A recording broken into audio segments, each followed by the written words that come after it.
Good morning, student. Welcome to Mayank Mathmania YouTube channel. I hope you are doing well. Today we will discuss class 7 nutrition in animal chapter 7, in which digestion in human type topic will be discussed by me. सबसे पहले digestion क्या होता है वो आप लोग को last lecture में बताया गया है. अब हम बात करेंगे डाइजेशन इन ह्यूमन में ये किस चीज में अकर्ड होता है, किस चीज में पूरी घटना होती. तो आप कहोगे एलिमेंट्री कैनाल में होती है. ठीक है, एलिमेंट्री कैनाल स्टार्ट कहाँ होता है? तो ये एक पहली बात तो लॉन्ग कॉइल ट्यूब होती है, इन विच स्टार्ट जो होता है माउथ से स्टार्ट होता है, खत्म बेटा किस पे होता है? एनस पे.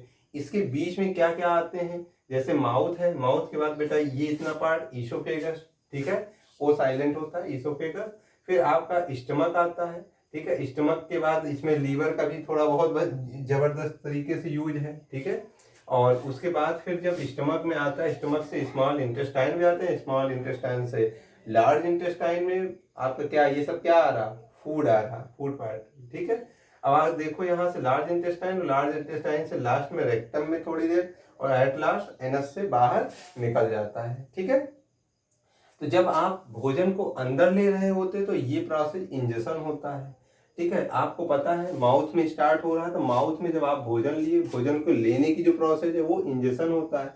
आप जब चबा रहे होते हो, ठीक है, तो चबाने पे ही आपका डाइजेशन स्टार्ट हो जाता है. चबाने पे ही आपका डाइजेशन स्टार्ट हो जाता है. अब ये हम बात कर रहे हैं सेलिवा पे. सेलिवा क्या है? तो सेलिवा बेटा आप यहाँ पर देखिए दो जोड़े हैं, मतलब एक जोड़ा है, इसमें से दो ग्लैंड हैं. ठीक है, तो इन्हें हम कहते हैं सेलिवरी ग्लैंड्स. सेलिवरी ग्लैंड से जूस निकलता है डाइजेस्टिव. ठीक है, तो digestive juice secrets from salivary gland. तो जो सेलिवरी ग्लैंड से जूस निकलता है उसे हम क्या कहते हैं? सैलिवा कहते हैं. ठीक है, तो ये समझ गए. सैलिवा उस फूड के साथ जब मिल जाता है तो बेटा वो क्या होता है? मैस्टिकेशन. एकदम सिंपल भाषा में है, पहले माउथ, ठीक है, क्या स्टार्ट हो गया? Digestion process. फिर वहां पे डाइजेशन में जब आप चबा रहे हो तो उससे ग्लैंड से सैलिवा निकल रहा, अब दोनों मिल गया तो क्या हो गया? मैस्टिकेशन का प्रोसेस हो गया. ठीक है, ये देखिए लिखा हुआ साथ साथ. फिर हम बात कर रहे हैं कि ये जो मैस्टिकेशन हो रहा है वो किसके थ्रू कर रहे हैं आप? टीथ. तो टीथ के बारे में भी जानना जरूरी है. तो टीथ में बेटा आपको पता है दो प्रकार के होते हैं. एक आपका दो सेट होता है आपके जीवन में.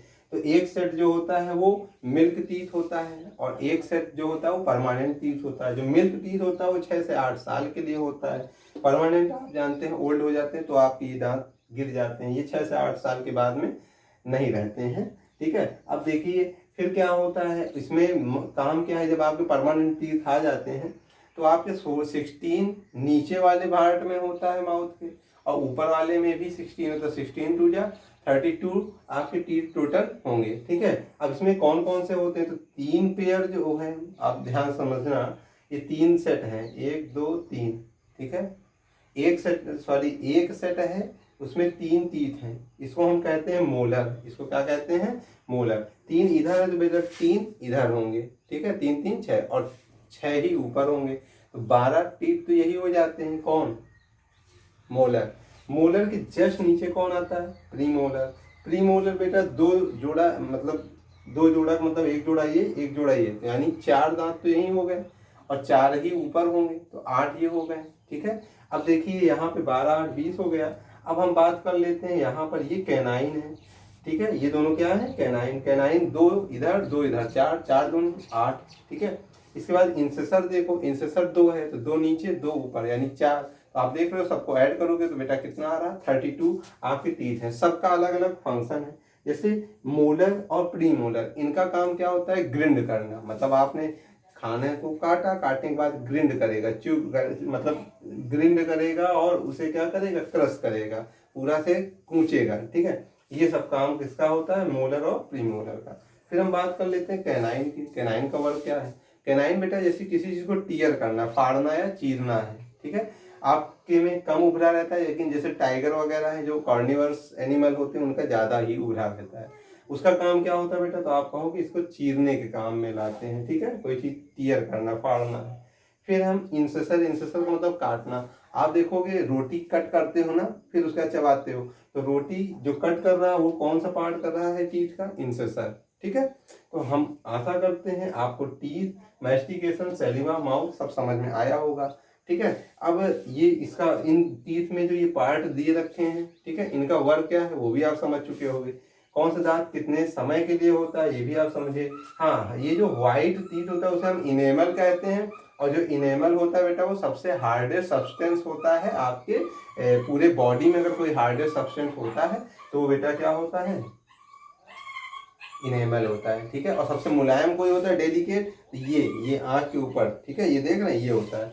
फिर आइए बात कर लेते हैं थोड़ा एक बार फिगर की और बात कर लेते हैं। ये बेटा ईसोफेगस है, ये स्टमक है, ये बेटा लीवर है, ठीक है। और इसी के जस्ट नीचे गाल ब्लैडर, गाल ब्लैडर जो होता है बाइल जूस निकालने का काम करता है, ठीक है, बहुत जरूरी होता है। अब आगे देखिए, फिर यहाँ पर भोजन जो है स्मॉल इंटेस्टाइन में आता है, फिर उसके बाद पूरा इसमें विली होता है बेटा, विली भोजन को पूरा एब्जॉर्ब करेगा। मैं आगे पूरा बताऊंगा जब इन टॉपिक की बात होगी, ठीक है। तो यहाँ से फिर ये भोजन पूरा मथ के लार्ज इंटेस्टाइन में आता है, फिर उसमें आता है रेक्टम में, और एट लास्ट बाहर किससे निकलता है, एनस से। और ये जो प्रोसेस होता है बाहर निकलने का वो होता है इजेशन, ठीक है। अब देखिएगा ध्यान से कि इस सारे टॉपिक को अच्छे से रोज डेली देखते चलिए, 2 बार 3 बार, ठीक है।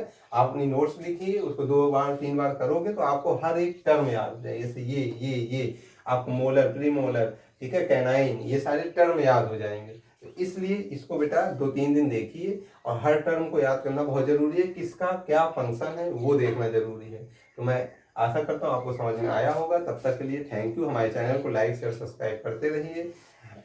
Thank you.